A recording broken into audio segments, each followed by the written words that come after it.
మీరు విజయవాడ లొకేషన్లో బిజినెస్ చేస్తూ రెసిడెన్షియల్గా ఒక ఇంటి కోసం వెతుకుతున్నారా? అయితే ఈ వీడియో మీకోసమేనండి. కరెక్ట్గా మనకి అమ్మవారి టెంపుల్ నుంచి ఎగ్జాక్ట్గా 2 కిలోమీటర్ డిస్టెన్స్లో ఒక beautiful west facing independent house, అలాగే ఒక వాటర్ ప్లాంట్తో సేల్కి వచ్చింది. అందరికీ నమస్కారం, నా పేరు సతీష్, మీరు చూస్తున్నారు జేసీ ప్రాపర్టీస్. ఫ్రెండ్స్, ఇప్పుడు మనం చూసేదంతా వాటర్ ప్లాంట్ అండి. సో కింద మనకి సింగిల్ బెడ్రూమ్ రూమ్స్ 2 ఉంటాయి. పైన మనకి స్లాబ్ వేసి వాటర్ ప్లాంట్ అయితే పెట్టారు. పైనుంచి డైరెక్ట్గా మనకి వాటర్ కాయిన్ ద్వారా కింద అయితే వస్తాయి అన్నమాట. మెయిన్ రోడ్ అండి, మనం చూసిందంతా మెయిన్ రోడ్కి సెకండ్ బిట్ అండి. ఇది మనకి అమ్మవారి టెంపుల్కి ఎగ్జాక్ట్గా 2 కిలోమీటర్ డిస్టెన్స్లో ఉంటుంది. అంతేకాదు విజయవాడ మెయిన్ బస్ స్టాండ్కి 3 కిలోమీటర్ డిస్టెన్స్లో అయితే ఉంటుంది. మనకి చిన్నజీర్ ఆశ్రమం అయితే 500 మీటర్ డిస్టెన్స్లో అయితే ఉంటుంది అన్నమాట. ఒక మంచి ప్రైమ్ లొకేషన్లో ఈ హౌస్ అయితే లొకేట్ అయ్యిందండి.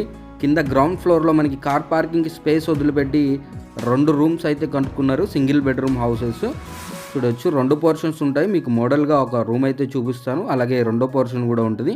ప్రజెంట్ వీళ్ళైతే ఒక హోటల్ అలాగే వాటర్ ప్లాంట్ రన్ చేస్తున్నారు. వాటర్ ప్లాంట్కి అయితే నియర్లీ మంత్లీ ఇన్కమ్ 13,000 నుంచి 15,000 వరకు అయితే వస్తున్నాయి. వీళ్ళు పర్సనల్గా హోటల్ కూడా రన్ చేస్తున్నారండి. హోటల్కి అయితే వీళ్ళకి ఇన్కమ్ మంత్లీ 15,000 వరకు అయితే వస్తున్నాయి. ఎటు తిరిగి నెలకి 30,000 అయితే ఇక్కడ ఉండి సంపాదించుకుంటున్నారు వీళ్ళైతే. కానీ కొన్ని అనుకోని కారణాల వల్ల ఈ హౌస్ అయితే అమ్ముతున్నారండి, ఫైనాన్షియల్ ప్రాబ్లమ్స్ వల్ల.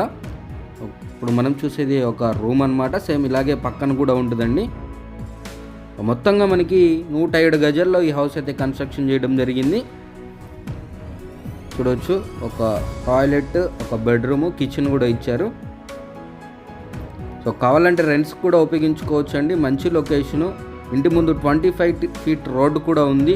సో మెయిన్ రోడ్కి వాకబుల్ డిస్టెన్స్లో ఉంటుంది. లొకేషన్ వచ్చేసి సీతానగరం అనమాట. మనకి అమ్మవారి టెంపుల్ నుంచి ప్రకాశం బ్యారేజ్ దాటగానే లెఫ్ట్ సైడ్లో అయితే సీతానగరం ఉంటుంది. ఇప్పుడు మనం చూసిందంతా గ్రౌండ్ ఫ్లోర్. ఇప్పుడు ఫస్ట్ ఫ్లోర్లో మనకు ఉన్న వాటర్ ప్లాంట్ అయితే చూపిస్తాను. చూడవచ్చు, మంచిగా స్లాబ్ వేసారండి. మీకు కావాలంటే ఫస్ట్ ఫ్లోర్లో ఒక డబుల్ బెడ్రూమ్ ఫ్లాట్ కూడా కన్స్ట్రక్షన్ చేసుకోవచ్చు. చక్కగా మనకి 1000 SFTతో అయితే కన్స్ట్రక్షన్ బిల్డప్ ఏరియా అయితే వస్తుంది. ఇదంతా వాటర్ ప్లాంట్ అండి. 5 lakh ఎక్విప్మెంట్ వర్త్ అనమాట. మనకి ఇది కూడా ఈ హౌస్తో పాటే అమ్మటం జరుగుతుంది. బడ్జెట్ వచ్చేసి మనకి 50 lakhs చెప్తున్నారండి, 50 లక్షలు. సో నెగోషియబుల్ ప్రైజు, పక్కా రిజిస్ట్రేషన్, ఎటువంటి ఇబ్బంది లేదు. గవర్నమెంట్ బ్యాంక్స్లో కూడా లోన్ వస్తుంది. సో కనిపించేదంతా మనకి ప్రకాశం బ్యారేజ్ అనమాట. సో ఈ ప్రాపర్టీకి సంబంధించిన మరిన్ని వివరాలకి నన్ను అయితే కాంటాక్ట్ అవ్వండి. ఇలాంటి మంచి మంచి ప్రాపర్టీస్ కోసం మన ఛానల్ అయితే సబ్స్క్రైబ్ చేసుకోండి ఫ్రెండ్స్. Take care. జై హింద్.